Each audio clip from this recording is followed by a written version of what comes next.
Hello friends, তোমরা সবাই কেমন আছো? আশা করি অনেক অনেক ভালো আছো। আর আমার অবস্থা তো খুবই খারাপ। দেখো, চাদর এখানে মুড়িয়ে দিয়ে আছি। এইদিকে প্রচণ্ড ব্যথা, কিসের থেকে ব্যথা জানি না।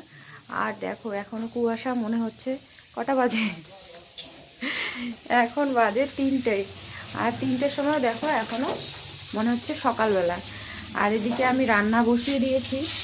আজকে সকালবেলা রান্না করিনি, আজকে খুব দেরি করে রান্না করছি।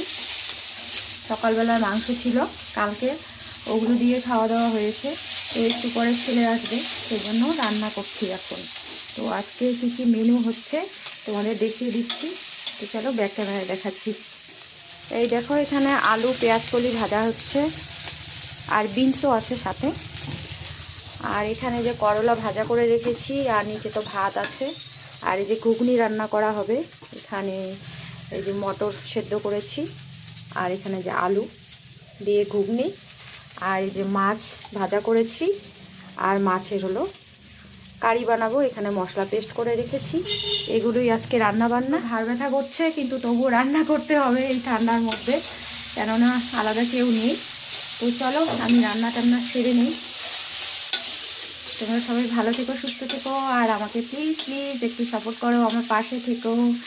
নতুন বন্ধুরা প্লিজ আমার প্রোফাইলটা ফলো করে দিও। আর ইউটিউব থেকে দেখে থাকলে প্লিজ আমার চ্যানেলটা সাবস্ক্রাইব করে দিও, হ্যাপি উইথ ঝুম ইউটিউব চ্যানেলের নাম। আর যদি তোমরা ফেসবুক থেকে দেখছো তো দীপা সরকার আমার প্রোফাইলের নাম। আর যদি ইনস্টাগ্রাম থেকে দেখছো তো ইনস্টাগ্রামে হ্যাপি উইথ ঝুম নামে তো ফলো করে দিও, সাবস্ক্রাইব করে দিও, আর পাশে থেকো। টাটা।